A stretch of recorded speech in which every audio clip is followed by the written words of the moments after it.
जे advance की जो mathematics है ना, उसमें बस आप पैटर्न आइडेंटिफाई करोगे ना कि यहाँ हुआ क्या, मतलब आप देखोगे, क्योंकि जेई मेंस और जेई एडवांस की मैथमेटिक्स में बहुत डिफरेंस आता है। बच्चे ये बात समझते नहीं। जेई मेंस ना आपको कैलकुलेशन में फंसाने की कोशिश करता है। आप देखोगे कि आपका एडिशन, सब्ट्रैक्शन, मल्टीप्लिकेशन, वो इसको चेक करती है बहुत ज्यादा। कंसेप्ट तो बहुत बेसिक से लगाएगी, जैसे स्क्वायर मैट्रिक्स क्या है, ये सब।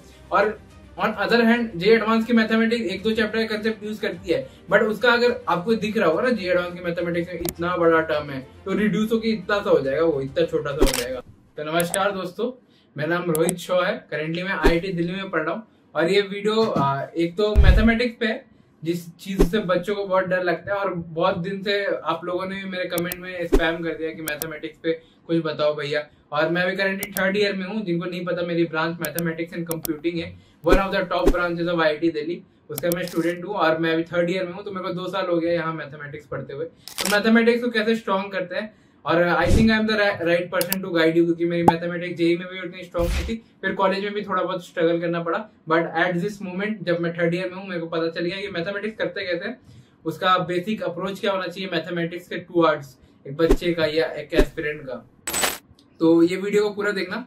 और ये वीडियो आप लोगों के लिए बनाई जा रही है, क्योंकि आप लोगों ने बहुत कमेंट किया था इस वीडियो पे, है ना। और मैं स्टार्टिंग में ही वीडियो को बोलना चाहूंगा कि आप लोग जितना हो सके मतलब दिल खोल के हो सके लाइक वगैरह कर देना। यहाँ कोई IIT की कसम, इसकी कसम, उसकी कसम नहीं।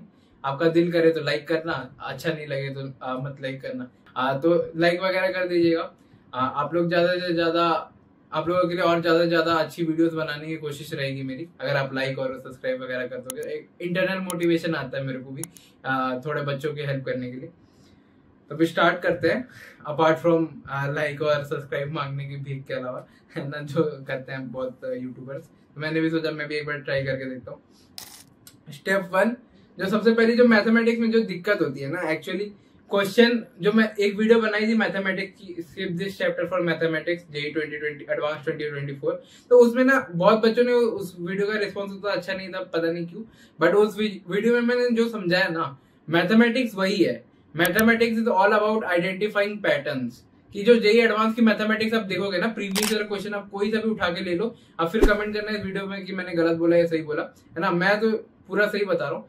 जे एडवांस की जो मैथमेटिक्स है ना, उसमें बस आप पैटर्न आइडेंटिफाई करोगे ना कि यहाँ हुआ क्या, मतलब आप देखोगे, क्योंकि जेई मेंस और जेई एडवांस की मैथमेटिक्स में बहुत डिफरेंस आता है। बच्चे ये बात समझते नहीं। जेई मेंस ना आपको कैलकुलेशन में फंसाने की कोशिश करता है। आप देखोगे कि आपका एडिशन, सब्ट्रैक्शन, मल्टीप्लिकेशन, वो इसको चेक करती है बहुत ज्यादा। कंसेप्ट तो बहुत बेसिक से लगाएगी, जैसे स्क्वायर मैट्रिक्स क्या है, ये सब। और on other hand J advance की मैथमेटिक्स एक दो चैप्टर का कंसेप्ट यूज करती है, बट उसका अगर आपको दिख रहा होगा ना जे एडवांस की मैथमेटिक्स में इतना बड़ा टर्म है, तो रिड्यूस होकर इतना सा हो जाएगा, वो इतना छोटा सा हो जाएगा। जो सॉल्व करने में, जिसको मतलब समझ रहे हो आप, जेई एडवांस की मैथमेटिक्स को ऐसे करते हैं कि जेई एडवांस से जेई मेंस की मैथमेटिक्स पे लाते हैं, फिर उसको सॉल्व करते हैं। क्योंकि वो जेई एडवांस में मैथमेटिक्स का बस यही काम है कि आपको फिगर आउट करना है कि उसको सिंप्लीफाई कैसे किया जाए। और एक प्रो टिप, आपको अगर कभी लगे ना कि आपकी जो सिंप्लीफिकेशन है बहुत अजीब सी हो रही है, मतलब आपको देख के लगेगा ये कुछ अजीब ही बन रहा है, ये ऐसा लग रहा है कि ये बहुत बड़ा आंसर होगा, तो आप समझ लेना आपने बहुत सिली मिस्टेक की है, तो आपका कोई कैलकुलेशन मिस्टेक है। क्योंकि जेई एडवांस के मैथमेटिक्स की हिस्ट्री में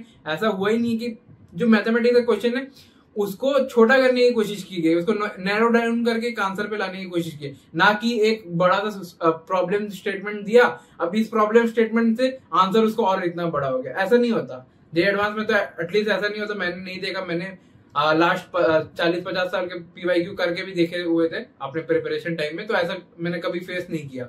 और जेईई मेंस में तो आपको कैलकुलेशन में फंसाने की कोशिश रहेगी, आपको मल्टीप्लिकेशन कितनी अच्छी से आती है, आपकी मेंटल एबिलिटी कितनी है मैथ सॉल्व करने की, मेंटल मैथ आपकी कितनी स्ट्रांग है। बहुत सारे बच्चे मेरे से पूछते हैं कि PYQ करने के लिए सबसे बेस्ट सोर्स क्या होता है, तो वो होती है PYQ की बुक्स। आज मैं आपको एक चीज देना चाहता हूँ, फिजिक्स वाला का जो जेईई मेंस का PYQ का बुक है 2019 से 2024 का, तो इसमें मेरे को सबसे अच्छी जो बात लगी, मैं मतलब प्रोमोट तो कर रहा हूँ, बट जो सबसे बेस्ट चीज लगी इसमें, जो बाकी सारे में मिसिंग है थोड़ी बहुत, कि इसमें ना आपको वीडियो सॉल्यूशन मिलेगी। तो जब मैं ऑनलाइन स्टडी करता था, तो मेरे को सबसे बड़ी दिक्कत यही होती थी कि अगर मेरे को कोई डाउट आया ना, तो अगर मेरे पास उस क्वेश्चन का वीडियो सॉल्यूशन नहीं होता था तो मैं उसको नहीं अच्छे से समझ सकता था या मेरे को दिक्कत आती थी टेक्स्ट सॉल्यूशन समझने में। तो वीडियो सॉल्यूशन इसका सबसे बेस्ट है और आप इस बुक को परचेज कर सकते हैं। मैं इसका डिस्क्रिप्शन में लिंक दे दूंगा Amazon फ्लिपकार्ट का, आप वहां से परचेज कर सकते हो इस बुक को। और इस बुक में और एक चीज है कि इस बुक में देखो चैप्टर वाइज वेटेज एनालिसिस दे रखी है, फिर जो जो चीज है, तो ये सब चीजों के लिए अब मेरे को वीडियो नहीं बनानी पड़ेगी होपफुली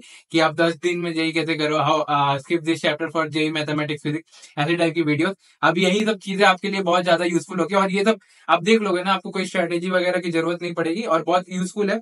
और साथ साथ में इसके मतलब डिटेल एक्सप्लेनेशन दे रखी है इसके जो सॉल्यूशन, मैं आपको एक बार स्क्रॉल करके दिखाता हूँ। आप देखोगे इनका बहुत कंसाइज करके इन्होंने दे रखा है एक्सप्लेनेशन। लगभग 16 प्रॉब्लम एक ही पेज में कर दिया छोटा छोटा करके, ताकि अपीलिंग और देखने में भी आपको इजी पड़े और याद भी हो जाए अगर पीवाईक्यू के सॉल्यूशन आपको नेसेसरी लगे, है ना। तो आप इसको परचेज कर सकते हो, Amazon की लिंक डिस्क्रिप्शन में दे दूंगा मैं। और चलिए देखते हैं रेस्ट ऑफ द वीडियो में क्या पार्ट था। तो पहले स्टेप 1 जो मैंने लिखा है 7 तरीकों में मैं आपको बताऊंगा जेई एडवांस की जो मैथमेटिक्स को कैसे स्ट्रॉन्ग करते हैं। एक कॉन्सेप्ट लेना, कोई भी कॉन्सेप्ट ले लो, मैं डिटर्मिनेंट ऑफ मैट्रिक्स या कुछ भी, मैं प्रॉपर्टीज ऑफ डिटर्मिनेंट ये वाली टॉपिक में ले रहा हूँ फॉर एग्जांपल। आप एक बार रीड करना मतलब ऐसा नहीं कि लेक्चर देखने लगना कि प्रॉपर्टीज ऑफ डिटरमिनेंट के अब चलो एक वीडियो देख के आऊंगा, फिर आऊंगा, फिर सम सॉल्व करूंगा, अच्छा सम नहीं सॉल्व हुआ चलो फिर से वो वीडियो देखूंगा, तो ये नहीं करना है आपको। कॉन्सेप्ट आपका जो मॉड्यूल दिया गया है, आपको जो भी आपके पास रिसोर्सेज है, आपके पास सेनगेज की बुक है या आपके जो कोचिंग के मॉड्यूल्स हो गए, उससे एक बार आप रीड करना। आपके पास आप ना क्या हो गया ना, आप ऑनलाइन लेक्चर इतना देखने लगे हो तो आपको ना चाहिए कि आप पढ़ाई की आदत छोड़ दो। मतलब जो एक पढ़ाई मतलब क्या होता था, रीड करना, रीडिंग बिटवीन द लाइंस, वही आप छोड़ चुके हो आदत। तो आपको वो हैबिट वापस डेवलप करनी है, आपको रीड करना है कि ये प्रॉपर्टीज होती है, आपको रीड करना है, रिटेन करना है अपने दिमाग में। और सॉल्व एग्जांपल जो मॉड्यूल में दिया है या इलस्ट्रेशन जो सेनगेज में दिए रहते हैं मैथमेटिक्स से, स्पेशली सेनगेज बहुत एक अच्छी बुक है मैथमेटिक्स के लिए, मैं सबको रिकमेंड करूंगा वही। और मॉड्यूल तो है ही अच्छे, डीपीपी जो रहते हैं वो भी बहुत अच्छा है, वो है सोर्स है टू रिटेन मेमोरी। तो एक बार गो थ्रू कीजिए सॉल्व एग्जांपल में, आप उसको समझिए कि उसने कैसे फिगर आउट किया, कि मतलब उसमें आप ये देखिए कि अप्रोच क्या रही उस ऑथर की या जिस बंदे ने बुक लिखा है उसकी अप्रोच क्या रही उस क्वेश्चन को नैरो डाउन करने में। आप वो अप्रोच को समझ जाइएगा ना, तो आपसे 50% क्वेश्चन वही हो जाएंगे जेईई एडवांस के, आपको कोई दिक्कत वाली बात ही नहीं होगी। और एक्सरसाइज प्रॉब्लम से जाना, जो लाइक बैक एक्सरसाइज दिए हैं, ग्रेजुअली इंक्रीज करना। ऐसा नहीं कि आपको ऐसे करना कि अच्छा मैं तो पढ़ लिया, मेरे को बहुत कुछ आता है, 1-2 क्वेश्चन चलो हो भी गया, सॉल्व एग्जांपल देख के तो सब इजी लग रहा है, अब लेवल 4 क्वेश्चन को डायरेक्ट मैं टारगेट करूंगा। ये तब करना जब आपके पास टाइम कम है, लेवल 4 को जो मैं किया करता था। लेकिन इनिशियल जो बुक का स्ट्रक्चर बनाया हुआ है ऑथर ने कि लेवल 1 पे पहले करना है, लेवल 2 के क्वेश्चन फिर करना है, लेवल 3 लेवल गेम के जब खेलते हो तो लेवल इंक्रीज होता है ना, तो हर एक लेवल में थोड़ा और एफिशिएंट बनते जाता है। तो वही है, सेम है जेईई एडवांस की जो बुक है ना आपकी, लेवल इंक्रीज कर रहे हैं तो कोई ना कोई रीजन है ना उसको बनाने का, वरना तो ऐसे ही एग्जामिनर जंबल सफल कर देता कि चलो बच्चों के ऊपर छोड़ देता हूँ, बच्चों को कौन सा क्वेश्चन करना है नहीं करना। जो इरोडोव जो बुक है जो जेईई एडवांस के लिए रिलेवेंट नहीं है, उसको उसमें वही है कि इतना उल्टा पुल्टा कर दिया ना कि मतलब एडवांस के लिए जो क्वेश्चन चीज चाहिए वो है ही नहीं, वो खोजने में टाइम लगता है। तो वो नहीं करना, लेवल के साथ प्रोसीड करते जाओ, इंप्रूवमेंट आपको दिखेगी हर एक के साथ, और हर एक क्वेश्चन के साथ कुछ सीखो। ये नहीं कि फ्रस्ट्रेट हो रहा है कि ये क्वेश्चन नहीं हुआ, मेरी कंसेप्ट अब सेल्फ डाउट करने लगा कि अच्छा मैंने चैप्टर ही अच्छे से नहीं पढ़ा हुआ, चलो वापस 10 दिन लगा के इस चैप्टर पे लेक्चर देखता हूँ, फिर स्ट्रॉन्ग करता हूँ, फिर आऊंगा, फिर ये क्वेश्चन होगा। ऐसा नहीं करना होता। आपको से अगर कोई क्वेश्चन है तो क्वेश्चन को, जीतू भैया ने कही थी ना एक बात, क्वेश्चन को ईगो पे नहीं लेना है। ईगो एक अच्छी चीज है, ईगो आप आईआईटी क्लियर करने के लिए रखो, लेकिन ego toward the question will be harmful to you, मतलब आपको डिस्ट्रॉय कर देगी पूरी। तो वो अप्रोच रखो। स्टेप 4 जो मॉक एग्जाम होते हैं, पीडब्ल्यू के ऐप हो गए या जो भी होते हैं, टेस्ट सीरीज के जो ऐप हो गए, उसके लिए अपीयर करो, अपने स्ट्रॉन्ग पॉइंट्स, अपने स्ट्रॉन्ग टॉपिक्स आइडेंटिफाई करो। कोई हो सकता है कैलकुलस में बहुत स्ट्रॉन्ग है, बट कोई यूट्यूब का स्ट्रेटेजिस्ट, बहुत बड़ा स्ट्रेटेजिस्ट, क्या ही बोलूं, है ना, बहुत सारे यूट्यूब में जो स्ट्रेटेजीज बिकते हैं वो बोलेंगे कि अच्छा कैलकुलस छोड़ दो, डर लगता है कैलकुलस से, इतने क्वेश्चन आते भी नहीं। तो वो नहीं करना, आपको डिलेमा में नहीं रहना कि आपको अगर कैलकुलस अच्छे से आता है, कैलकुलस के क्वेश्चन आपसे बनेंगे तो आप क्यों नहीं करोगे, है ना, क्यों नहीं करोगे। आप पहले एग्जाम दो, टेस्ट दो, आइडेंटिफाई करो कि आपका कोऑर्डिनेट स्ट्रांग है, अलजेब्रा स्ट्रांग है, कैलकुलस स्ट्रांग है, ट्रिग्नोमेट्री स्ट्रांग है, वेक्टर 3D स्ट्रांग है। आइडेंटिफाई करो और उस स्ट्रांग को और स्ट्रांग बनाते जाओ, क्योंकि प्रोबेबिलिटी हाई है कि आप जो आपके स्ट्रॉन्ग टॉपिक्स है ना उसे आप क्वेश्चन कर ले जाओगे, है ना। और ऐसा नहीं कि जो वीक टॉपिक्स उसको छोड़ ही देना, उसको अप्रोच करना, अलग तरीके से अप्रोच करना, वो मैं किसी और वीडियो में बताऊंगा। एनालाइज योर परफॉर्मेंस, जो आपका स्ट्रॉन्ग वीकनेस पॉइंट तो आपको मैंने बता दिया कि जो स्ट्रॉन्ग चैप्टर है, आपको अगर आपका कैलकुलस अगर आपका स्ट्रॉन्ग है तो आप किसी की बात मत सुनो, कैलकुलस पे ध्यान दो, स्ट्रिक्टली कैलकुलस पे ध्यान दो। अगर आपका कोऑर्डिनेट आपको अच्छी लगती है तो कोऑर्डिनेट पे ध्यान दो। वेक्टर 3D आपको अच्छी लगती है, वेक्टर 3D पे ध्यान दो। मैथमेटिक्स में 5 सेगमेंट होते हैं, अलजेब्रा, ट्रिग्नोमेट्री, कोऑर्डिनेट, है ना, कोऑर्डिनेट हो गया, कैलकुलस हो गया, फिर जो बेसिक होते हैं, बेसिक मैथमेटिक्स। तो ये 5 सेगमेंट में, तो आपका जो भी सेगमेंट स्ट्रॉन्ग है ना, उस चंक को, जैसे 35 मार्क्स का अगर समझ लो वेक्टर 3D का क्वेश्चन आ गए, तो 35 में से आपका 28 मार्क्स उस चंक से आने चाहिए। इतना कॉन्फिडेंट हो, इतना उसको स्ट्रॉन्ग बनाओ। फिर बाकी सब्जेक्ट में से 10-15 मार्क्स उठाओगे तो आप अच्छे स्कोर पे पहुंच जाओगे, जे एडवांस में और जेईई मेंस दोनों में।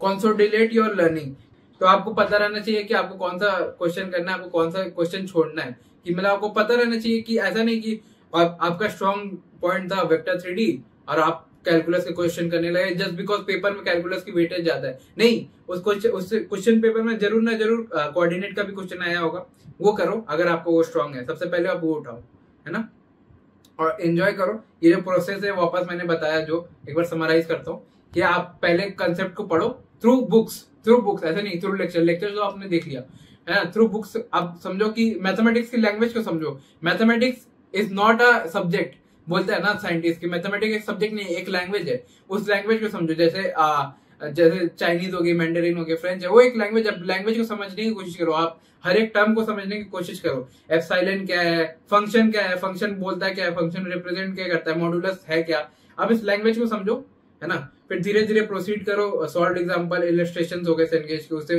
आपको अंडरस्टैंडिंग आएगी। फिर लेवल वाइज क्वेश्चन को अपग्रेड करो और पैटर्न आइडेंटिफाई करो। सबसे इंपॉर्टेंट है मैथमेटिक्स में, पैटर्न आइडेंटिफाई करो, क्वेश्चन को सिंपल बनाने की कोशिश करो और आप देखोगे आपसे क्वेश्चन हो जाएंगे। नहीं, अगर आपको समझ में आया कि पैटर्न आइडेंटिफिकेशन क्या है, तो आप ये वाली वीडियो मेरी क्लिक कर सकते हो, skip this chapter for JEE advance mathematics. ये वीडियो बहुत अच्छी है, बहुत एफर्ट से बनाई थी, और ये वीडियो आपको पसंद है तो लाइक वगैरह कर दीजिए जितना हो सके। मैं तो रिक्वेस्ट करता हूँ आपसे, नो कसम, आईटी की कसम वगैरह कुछ नहीं, जितना लाइक हो सकता है करो, जितना लाइक हो सकता है आप करो। सब्सक्राइब भी कर देना। बाय, किसी और वीडियो में मिलते हैं।